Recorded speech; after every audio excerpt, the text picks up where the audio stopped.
राम जी को गुरुदेव कहते हैं। हे राम, अब जाकर के विश्राम करो। और राम विश्राम करने चल देते हैं। राम जब विश्राम करते हैं तो लखन भैया उतने थके होते हैं। ध्यान रहे, दोनों भाई एक साथ सेवा करते हैं, लेकिन लखन भैया जब तक राम जी की सेवा नहीं कर लेते, जीवाचार्य हैं लखन भैया, तो लखन भैया जब तक राम जी की निष्ठापूर्ण सेवा नहीं करते थे, लक्ष्मण भैया सोते नहीं और शयन करते। और सुबह उठे लखन निशु विगत सुनी, अरुण सिखा गुरु ते पहले जगत जोते, जागे राम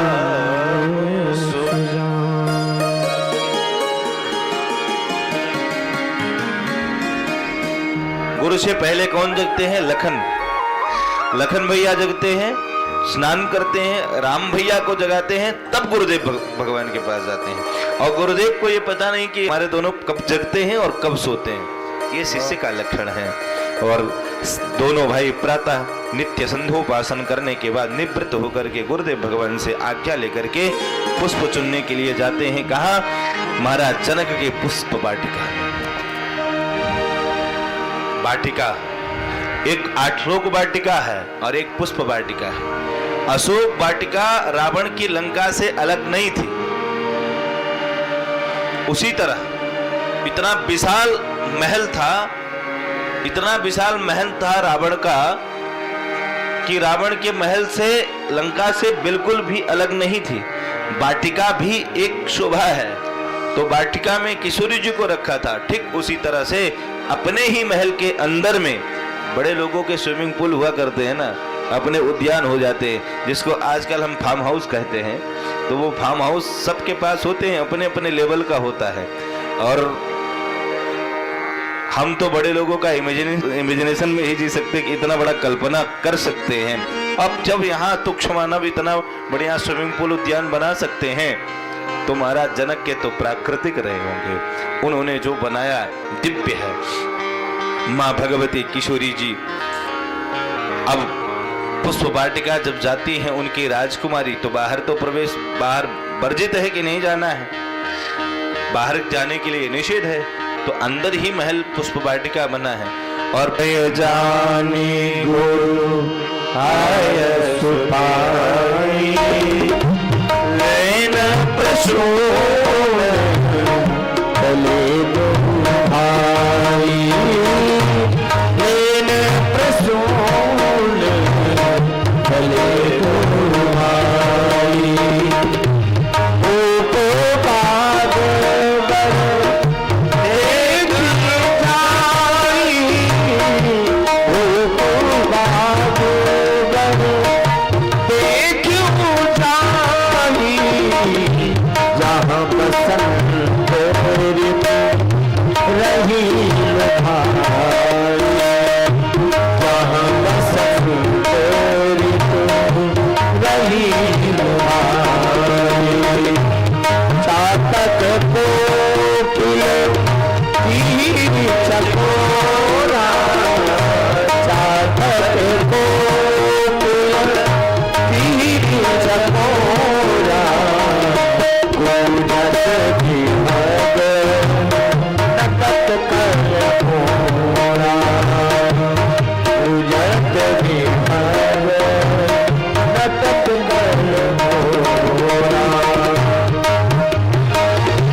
सखियां भी श्री किशोरी जी को गिरिजा पूजन के लिए पुष्प चुनने के लिए ले जाती है। उसमें चंद्रकला है, सहोद्रा है, आदि आदि सखियां हैं, कमला विमला आदि हैं।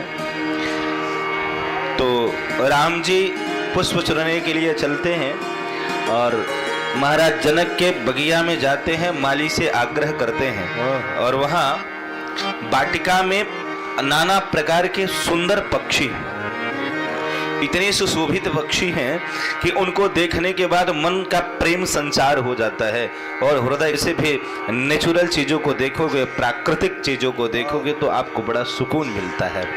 जहाँ चातक हैं, कोकिल हैं, कहीं बढ़िया छोटे छोटे बतख घूम रहे, तो कहीं कोयल कूक मार रही है और कहीं बढ़िया से उधर जाकर के मयूर नृत्य कर रहे हैं, वह स्वरूप को जब सारे चातक, कोकिल, कीर, चकोरा और कूजत बिहग नटत कल मोरा, हृदय में बड़े प्रेम जागृत, प्रेम का संचार होने ठाकुर जी रासलीला में दर्शन करते हैं तो आपको आनंद की भांति जाती है। ठीक उसी प्रकार से जब श्री हरि बांसुरी बजाते हैं और बांसुरी बजाने के बाद उस बांसुरी के सुंदर निनाद को सुन करके बड़े बड़े जीव जंतु सारे एकांत नितांत शांत भाव में गोविंद की प्रेम परीक्षा, प्रेम की लालिप्सता को पाने के लिए निरंतर लालायित रहते हैं। माधव की जब सुंदर बांसुरी बजती है, वृंदावन के बांके बिहारी प्यारे कन्हैया की उस बांसुरी के दिव्य निनाद को सुन करके गोविंद जब अब अधरों पे सुंदर बांसुरी का निनाद करते हैं, मानो कि माधव नहीं महादेव की प्रतिमूर्ति आकर के बांसुरी के रूप में परिणत होकर के गोविंद के होठों में लग करके स्वर उनके श्री ठाकुर जी नासा के अग्रभाग में प्रेम से श्री ठाकुर जी के जांघा के अग्रभाग में जो मोती है मानो पंखे हिला रहे, ठाकुर जी के दिव्य अलका बलिया प्रेम से जब मंद माधुर्य मुस्कार ठाकुर जी बांसुरी के माध्यम से संचार करते हैं तो सारी हिरण्या अपने अपने नित्य कार्य मतलब खाना पीना को छोड़ करके गोविंद के धन्य मतयो हिरण्येता, ये नंद सूनु, ये धन्य है हिरण्या का दिव्य माला धारण किया है। ठाकुर जी की शोभा को देख करके बड़े बड़े इंद्रादिक ब्रह्मादिक देवता लालायित तो होते हैं कि मैं धरा में आकर के गोविंद माधव तुम्हारा दर्शन कर लूं। तुम्हारा वक्ष जब वो वस्त्र भी सुशोभित हो जाते हैं जब गोविंद के पक्ष में चले जाते हैं, जिसे गोविंद धारण कर लेते हैं, वो भी जीवन को अपने कृतार्थ मानते हैं। हे माधव, हे वन्य पुष्प, मैं वन्य पुष्प होने का मेरा सौभाग्य आज प्राप्त हो गया कि गोविंद मुझे अपने कहाँ लगा लिए, कंठ में लगा लीजिए, जिस कंठ में अपनी प्रिय श्री राधिका को लगाते हैं, प्रेम करने वाले मित्र उद्धव को लगाते हैं, प्रेम करने वाले मित्र सुधामा को लगाते हैं, ऐसे मैं दुर्भागा वन्य पुष्प वन में रहने वाला और वन में ही जाकर के जमता हूँ, फलता हूँ, फूलता हूँ, समाप्त हो जाता हूँ। वाह रे माधव, आज तुमने मुझे धारण कर लिया, आपका खूब कृतज्ञता व्यक्त करते हैं। वो पुष्प भी कहता है ये सुंदर की शोभा है। तो आज हमारे रामचंद्र जब जनक राजा की बगिया में जाते हैं, माली से कहते हैं मुझे पुष्प दे दो। माली कहता है मैं पुष्प नहीं दूंगा और ना तोड़ने दूंगा, क्योंकि दूंगा इसलिए है कि हमें आदेश नहीं है और आपको तोड़ने इसलिए नहीं दूंगा कि आप बहुत सुकुमार हैं। हे प्रभु राघव जी, आप इतने सुकुमार है कि आप पुष्प को छू लेंगे तो हो सकता है कि वो पुष्प की कलियां आपके कहीं आपके हस्तकमल में चुभ ना जाएं, इसलिए कहते नहीं।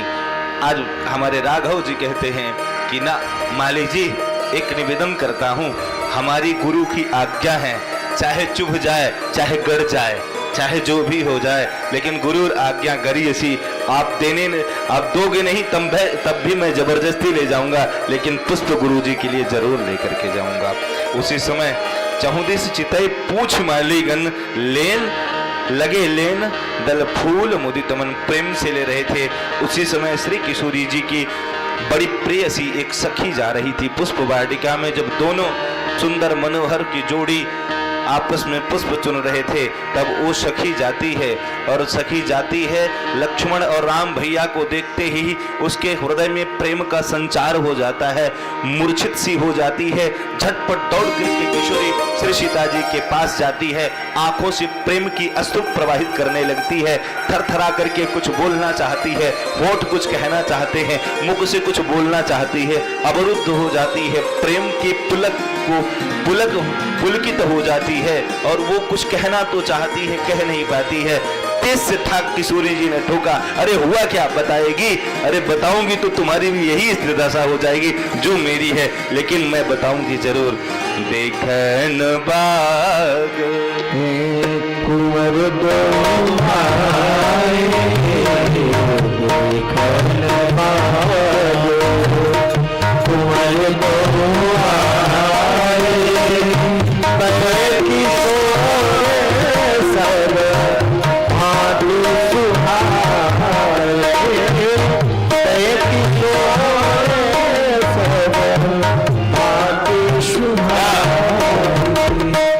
हम पे चलाए दियो टोना हो किशोर गौर शामिल चलोना, हम पे चलाए दियो टोना किशोर गौर शामिल चलोना, सावर चलोना सखी सावर चलोना, सावर चलोना सखी सावर चलोना,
किशोरी जी से कहते हैं, बरनत छवि जहाँ तहाँ सब लोग, बरनत छवि जहाँ तहाँ सब लोग, अवश्य तेरी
जैसे कहती हैं किशोरी जी समझ जाती हैं, श्री नारद जी ने जो कहा था आज वास्तव में वही तो नहीं है ये दोनों।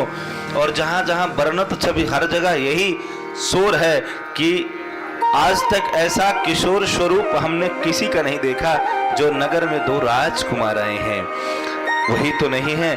जिंदगी में किशोरी जी के मन में ऐसी कोई स्वप्न में ऐसी इच्छा जागृत नहीं हुई थी जो आज जागृत हुई है। नारद जी के वचन को स्मरण करती हुई श्री किशोरी जी प्रेम का प्रीति उत्पन्न हो गया। सुमेरी सिय नारद वचन उपजी प्रीति पुनि,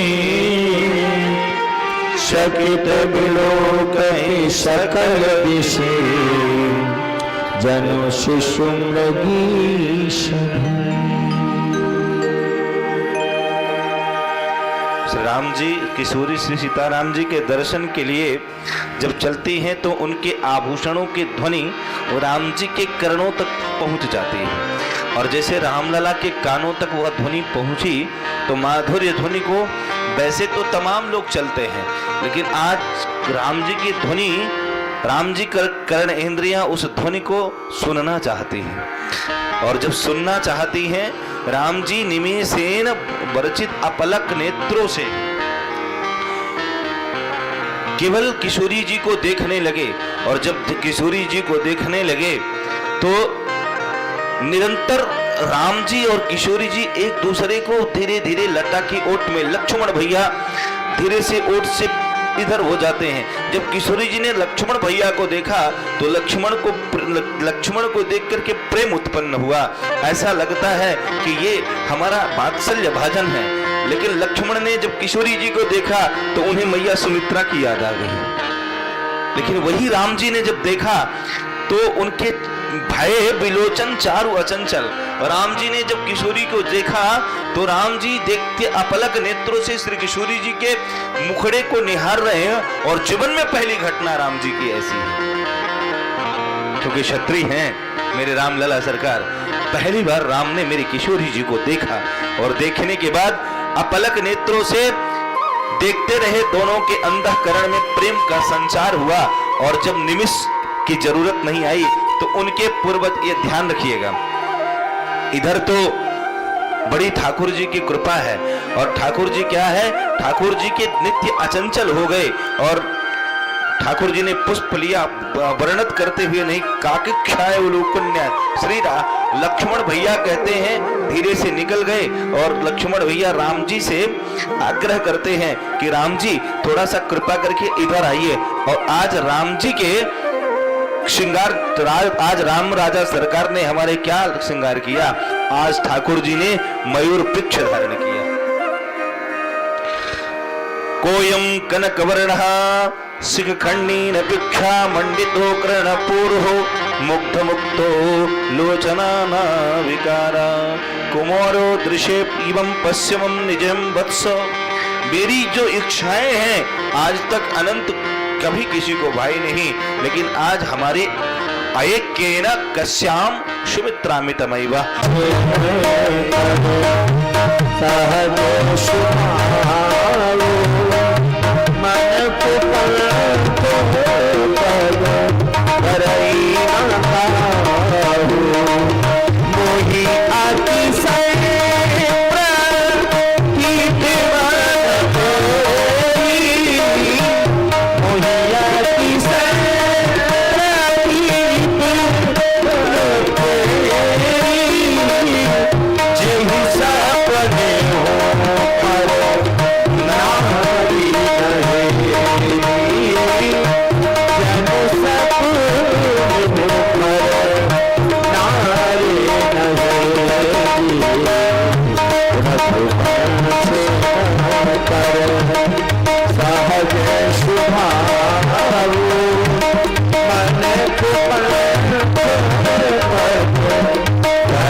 रघुवंशियों का सहज स्वभाव है कि हमने स्वप्न में कभी किसी नारी की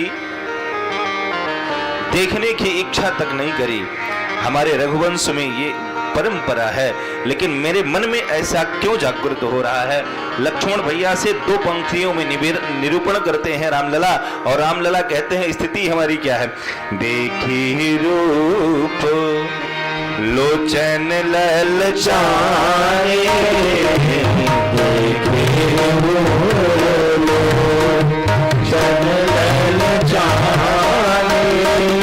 हर से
और श्री किशोरी जी का दिव्य दर्शन हो रहा है। उस दर्शन के पावन मिलन में ना किशोरी जी के नैन थक रहे, ना राम जी के नैन थक रहे। उनके बाबा निमी हैं। निमी मतलब पलकों में रहते हैं। कहते हैं बेटा और दामाद, बेटी और दामाद में बीच में मेरा क्या काम। तो निमी हट गए, पलकें एक टक हो गई। निमी में पलक मारते हैं तो निमी शर्मा के भाग गए। क्यों? क्या है? राम को देख कर कि जनक नंदनी बाग में वो खड़ी की खड़ी रहे। राम को देख कर जनक नंदनी बाग में वो खड़ी की खड़ी रहे। राम देख सिया और सिया राम को, राम देख सिया और सिया राम को, चारों अखियां लड़ी की लड़ी रहे। राम को देख जनक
धनुष को कैसे ये तोड़े उमर पर धनुष को ये कैसे तोड़े उमर सब में संता पड़ेगी बनी है राम को देख करके जनक नंदनी बात में वो बनी रह गई चारों अखियां लड़ी की लड़ी रह गई चारों अखियां लड़ी की लड़ी रह गई चारों अखियां लड़ी की लड़ी रह गई। मेरे आराध्य श्री किशोरी राजा रामलला हमारी श्री किशोरी जी के मुखचंद्र को देख करके संकोच में मेघ ने भी लज्जा को त्याग करके अंधेरा कर दिया ताकि मिलन में कोई कसर न रह जाए। और राम हमारे किशोरी के सर्वदा सर्वदा के लिए मेघ ने अपने आवरण को छिपा लिया। राम और किशोरी का दिव्य मिलन है। ऐसी सूरत को देख करके कौन नहीं हृदय में धारण करेगा। और उसी समय मेघ सारी प्रकृतियां जैसे तडोरु राजा ककुभा करैर मुखा प्रांचा बिलिम्पेन अरुणेन सत्तमहि। जिस समय रास का दिव्य प्रसंग चल रहा था तो चंद्रमा को ढकने के लिए योग माया को आदेशित दिया भगवान श्री हरि ने और कहा कि चंद्रमा को सब तरंगों में रंग दो ताकि चंद्रमा में पैदा हुआ हूं बाबा को मेरी रास न दिखाई न दे। प्राचा बिलिम्पेन अरुणेन सत्तमई है। अरुण रंग से बढ़िया गुलालों से ढक दो शोभा बढ़ जाए। तो यहाँ चंद्रमा की शोभा। और एक बात और बताऊं वहां पे चंद्रमा सकलंक चंद्रमा ने उदीयमान हुआ था क्योंकि चंद्रमा में पहले देखे होंगे कि थोड़ा सा रहता है। लेकिन यहाँ कौन सी रात्रि है जब ठाकुर जी जाते हैं पुष्प को चुनने के लिए तो निष्कलंक चंद्रमा उदीयमान होकर के श्री ठाकुर जी का स्वागत करते हैं।